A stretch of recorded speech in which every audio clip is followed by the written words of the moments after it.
Fala aí, pessoal, seja bem-vindo ao canal Fez História, professor Ronaldo aqui. Na aula de hoje iremos falar sobre América Portuguesa, religião e sociedade. Vamos falar um pouquinho das nossas terrinhas no contexto religioso e da sociedade que aqui estava.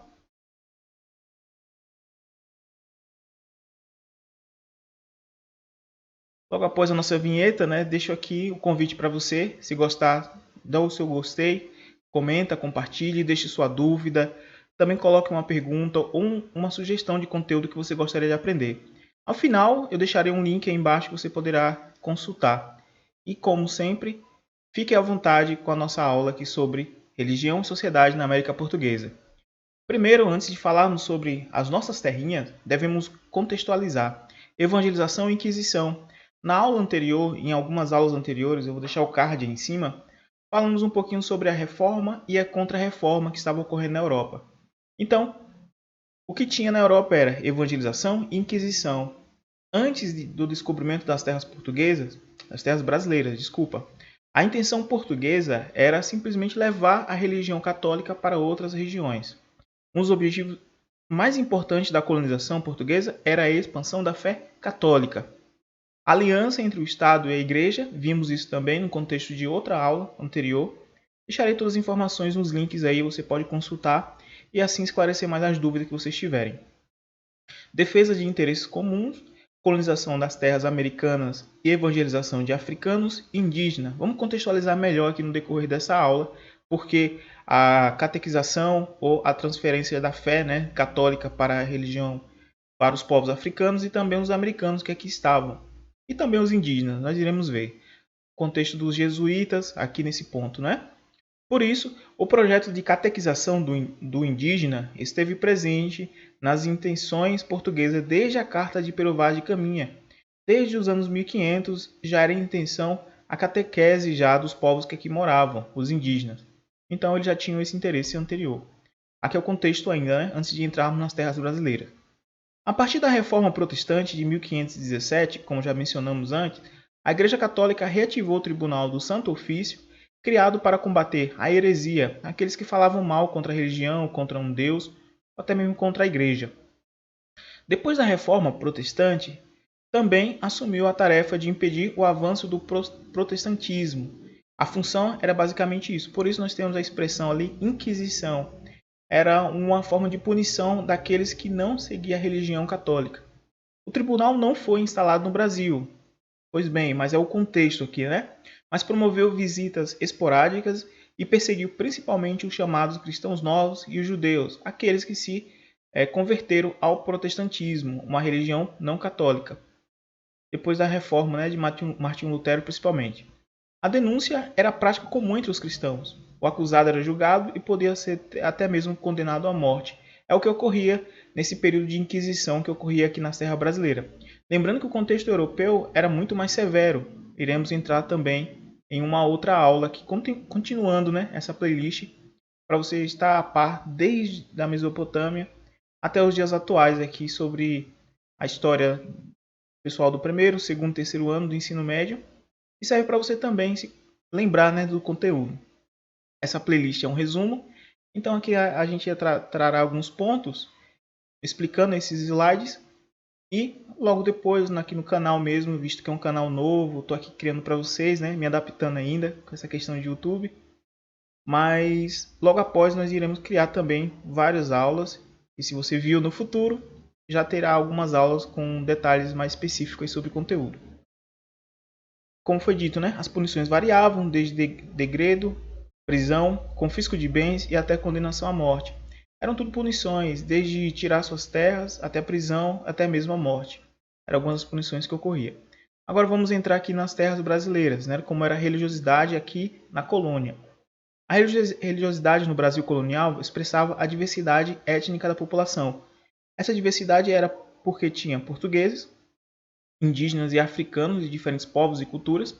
Aqui o sincretismo vai entrar muito bem aqui nessa história, porque por causa dessa perseguição da Inquisição, e da obrigatoriedade da fé católica, muitos dos africanos, por exemplo, e até os indígenas que tinham outras formas de adoração, eles tiveram que se adaptar.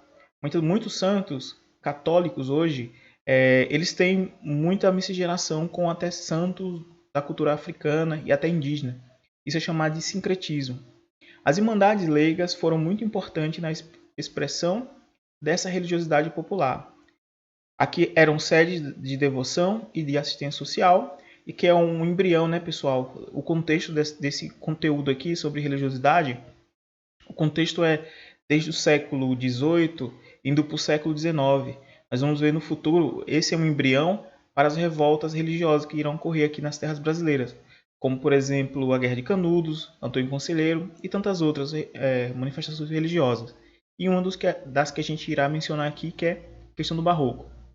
Então, na região das Minas, importante nesse cenário aí, a participação em uma irmandade era condição necessária para a inclusão na sociedade. Então, se tinha que estar participando de algum culto, somente católico, culto religioso. É por isso que tinha um sincretismo, né? Você era negro, tinha suas próprias divindades, você era índio, tinha suas próprias divindades, mas para ser aceito na sociedade, até mesmo para trabalhar, para casar, tinha que ter a fé católica atrelada aí, participar de alguma irmandade nesse sentido. As irmandades financiavam a construção de diversas capelas e igrejas, fundamentais para o advento do barroco mineiro, importante mesmo. Nós temos aqui uma festa religiosa, essa festa da Nossa Senhora do Rosário, era uma festa em homenagem aos negros, era uma divindade que ela é considerada a patrona dos negros. Aqui, característica do barroco. O barroco em si era um movimento artístico que tinha como objetivo também objetivo religioso. As características do barroco mineiro. Nós tínhamos as duas características, escultura e pintura, dois personagens que se destacam aqui muito grande, né? Na escultura destaca-se para Antônio Francisco Lisboa, mais conhecido como o Aleijadinho. A parte da escultura, ele produzia tanto com barro como madeira. E na pintura nós temos as obras de Manuel Costa Ataíde, assinatura sempre Ataíde. Você vai encontrar sempre as pinturas dele bem coloridas, né? Com a assinatura dele chamada Ataíde. No caso de Aleijadinho, como Aleijadinho mesmo. O material que era utilizado, como já foi dito antes, né? O uso de pedra-sabão para a escultura, o tipo de barro que somente encontrado na região de Minas. Colunas brancas ornamentadas com ouro, era outra forma deles fazerem as obras, principalmente a escultura na parte de Aleijadinho e na pintura, no caso de Ataíde. É claro que tiveram outros nomes, mas esses dois nomes são os que mais se caracterizam aí. E quando se fala do barroco, vem esses dois nomes na mente, né? Pinturas alegóricas, ou seja, muito coloridas, multicoloridas e com os efeitos ilusionistas. Então aqui tem imagens, a gente vai ver um pouquinho. Torres laterais cilíndricas. Lembrando que esse barroco, ele tem um pouco da miscigenação com o que era produzido na Europa já. Então ele faz uma mistura do que era produzido na Europa, mas trazendo com a característica e uma assinatura brasileira. Aqui. Então era mais colorido, se vocês observarem, né? Existia já essas esculturas na Europa. Isso bem desde a Grécia Antiga, né? Bem verdade. Porém, nesse novo movimento religioso, essas imagens foram colocadas para que o povo pudesse adorar. Aqui na legenda nós vemos que é a Santa Mestra, escultura de Aleijadinho, cerca de 1780, madeira dourada policromada, ou seja, bem pintada, bem colorida, para chamar a atenção mesmo, para que as pessoas quando fossem para a igreja eles fossem adorar nessas imagens e chamasse bastante atenção. Nós temos aqui uma igreja, fachada da igreja Nossa Senhora do Carmo, em Ouro Preto, Minas Gerais, também bem diferente, né, dos moldes tradicionais, justamente por causa das torres cilíndricas, como é mencionado até, e também as cores diferentes, toda a arquitetura é bem diferenciada mesmo. A assinatura de Aleijadinho é muito característica no mundo inteiro, e quem estuda obras, artes, quem gosta da área de design, estuda bastante a característica singular de Aleijadinho. Lembrando que cada artista e cada design, quem cria suas obras, ele deixa uma assinatura. A de Aleijadinho ela é reconhecida em todo o mundo, lembrando que tem obras dele também ao redor do mundo. Aqui algumas características das famílias na colônia. Vamos entrar um pouquinho agora na sociedade. Falamos um pouquinho da religião, vamos ver como era a sociedade aqui na colônia brasileira, no contexto do século XVIII ao século XIX, tá bom? Então vamos lá. Na colônia predominou sempre família patriarcal. O que era uma família patriarcal? Caracterizada pela existência do chefe e em torno dele, os parentes de sangue, os apadrinhados, amigos, os agregados e os serviçais e escravos, sempre a figura do patriarca. Também havia famílias nucleares, especialmente nas vilas e cidades, formado pelo pai, sua esposa e os filhos legítimos. Nesse tipo de família, a figura do pai tem menor poder. Nesse caso, eram famílias mais pobres. Essas famílias patriarcais eram as mais ricas, fazendas e tudo mais. Mas nessas famílias nucleares, as famílias um pouco mais pobres. Apesar da proibição, o terceiro ponto, apesar da proibição da igreja, na colônia existiram práticas de união ilegítima, porque era proibido. Era o contexto de uma sociedade católica religiosa. Então, a obrigatoriedade do casamento para pagar impostos era muito grande. Então, e separação de casais, isso não era bem visto entre a sociedade. Para a população pobre, a união simples não era oficial, era o mais comum, ou seja, viver junto, conviver e assim ter uma relação, porque o casamento custava caro. Lembrando que esse contexto aqui, a religião, principalmente a católica, dominava bastante. E todos aqueles que eram contra a sua visão religiosa eram perseguidos, como nós podemos ver no tópico anterior. A vida nas sociedades coloniais. As cidades coloniais tinham funções diferentes, dependendo da região em que se encontravam e as atividades que neles eram desenvolvidas. Tinha os arraiais, as vilas, a cidade da América Portuguesa. Os arraiais, como nós podemos observar pelo nome, é bem característico, né, familiar. Somente a Guerra de Canudos, em Canudos, os arraial, né, as vilas também. Uma característica é que aqui vai mencionar, pessoal, região açucareira, vai mencionar, é algo que eu ia comentar anteriormente. Aqui, na região açucareira, pontos de contrato entre a administração e os proprietários locais. Cada um desses lugares ele tinha suas características. Locais de culto religioso, entrepostos comerciais. Isso na região açucareira, somente nas costas, né? E um pouquinho mais ao centro, sempre na costa brasileira. No interior, lá no centro, resultado principalmente da expansão da pecuária, criação de animais. Povoados surgiram no caminho dos tropeiros. Eu já mencionei isso na aula anterior. Se você não viu, você pode acessar o card aí em cima. Na aula anterior eu falo justamente dos tropeiros, responsável por criar, por assim dizer, as BR que conhecemos, né? Até lugares que não era tão acessível, foram esses tropeiros que, por meio da seu comércio, da sua venda de comida, de especiarias e produtos também, eles chegaram a alcançar lugares e assim criaram rotas, que por futuramente criaram suas BRs e estradas, graças aos tropeiros. Locais de realização de feiras de animais, eles tinham também, né, no interior da colônia, e na região das minas, isso aqui é importante. Sempre na região das minas formaram as primeiras cidades, inicialmente. Depois, em outras regiões, como foi visto aqui, na colônia, na açucareira, eram vilas e arraiais.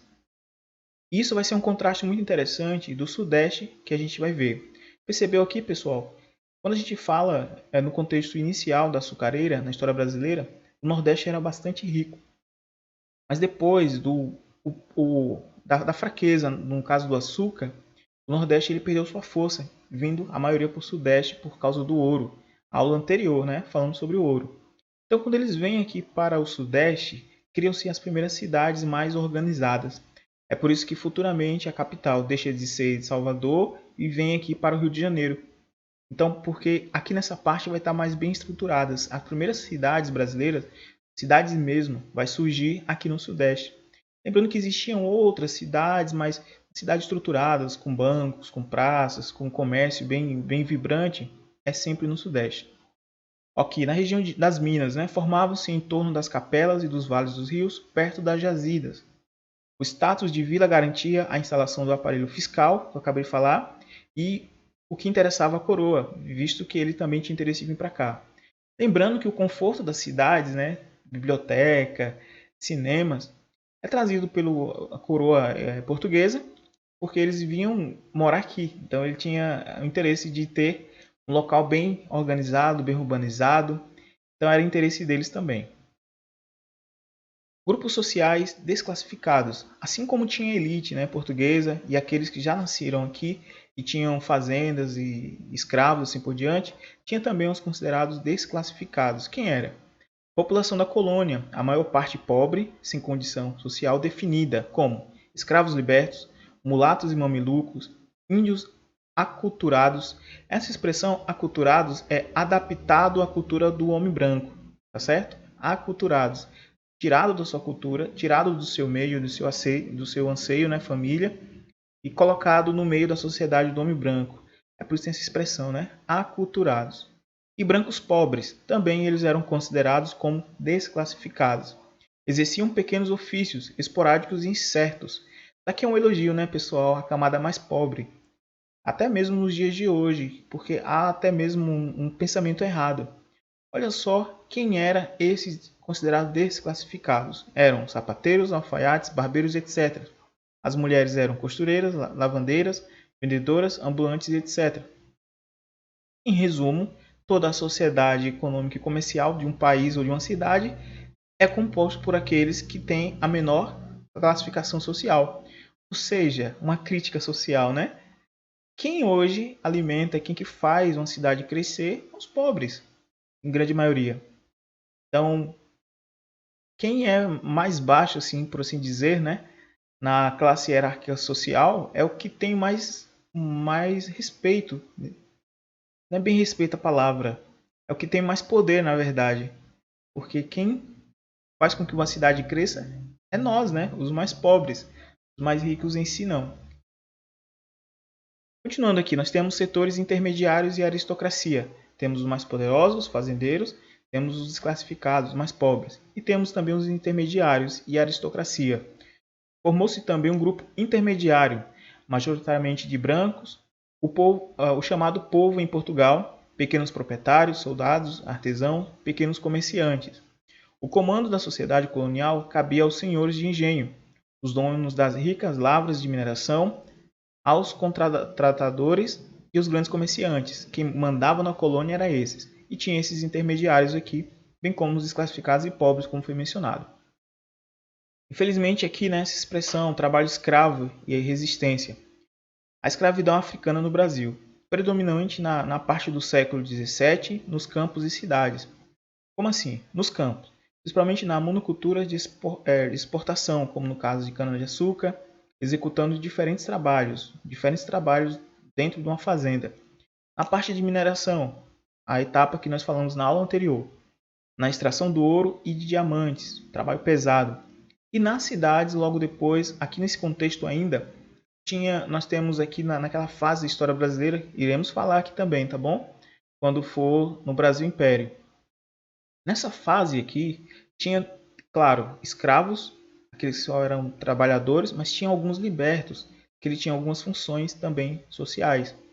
Esses escravos libertos poderiam ser por fazendeiros que tinham alguma tendência, né, a não escravizar, e tinha isso também, né, que todos os donos de escravos eles eram escravocrata, muitas vezes eram impostos pelo método da época, né, pela metodologia econômica e comercial, ou seja, por causa da parte comercial eles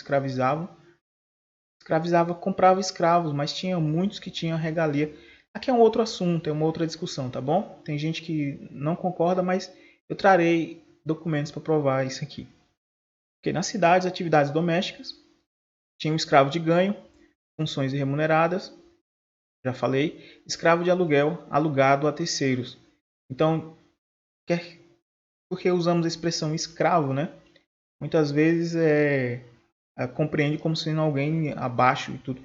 Mas muitos escravos viviam até bem. Tanto é que futuramente, com alguns que foram a abolição da escravatura, vamos ver que alguns eles não quiseram sair das fazendas onde eles eram escravos. Por quê? Eram maltratados? Boa pergunta, né? Resistência escrava. Nós temos aqui as fugas, rebeliões, recusa do trabalho, formação dos quilombos. Temos aqui os palmares mais famosos, né? Realização de práticas religiosas de origem africana. Tinha suicídios também. Negociações com os senhores, etc. Aqui algumas das resistências que nós iremos mencionar também quando for falar somente sobre escravidão, que é o conteúdo que eu trarei também. Algumas informações interessantes sobre escravidão que muitas vezes tem um certo entendimento, né?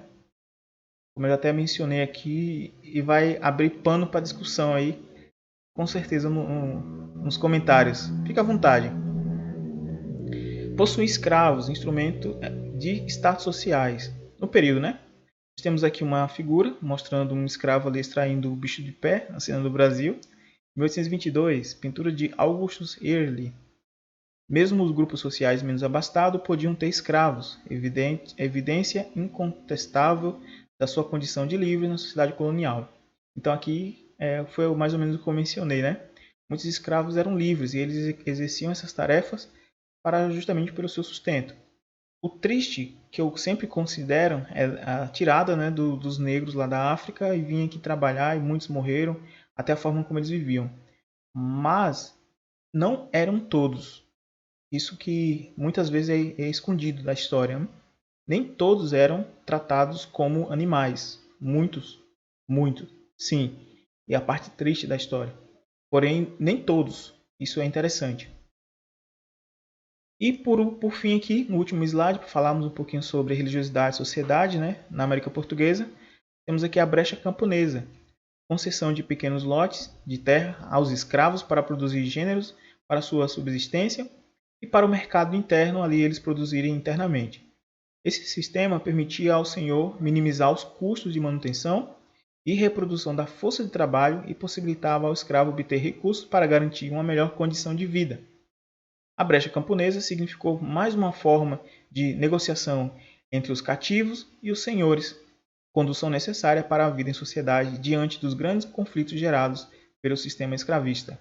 Uma forma de compensação, né, como essa expressão que o pessoal utiliza, porém era uma forma de beneficiar também aqueles que faziam um bom trabalho aqui dentro da colônia e eram bem vistos pelos senhores de escravos, né, assim logo depois de sua libertação. Iremos falar mais detalhadamente com um tema de um único vídeo, né, chamado escravidão. Então traí alguns dados. Lembrando aqui são resumos, tá bom? Do ensino médio, trazendo aqui conteúdo para vocês pesquisarem, ou sempre eu falo, né, até em sala de aula. Nunca acredite em mim, pesquise por conta própria. Aqui eu só estou transmitindo e trazendo os dados. Façam suas pesquisas e deixem até seus comentários e sugestões, até crítica aí embaixo.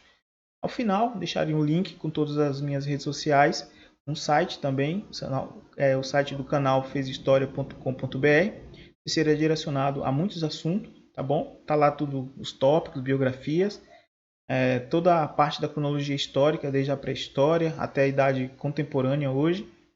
Então, é isso aí, pessoal. Fiquem com Deus. Até mais. Tchau, tchau.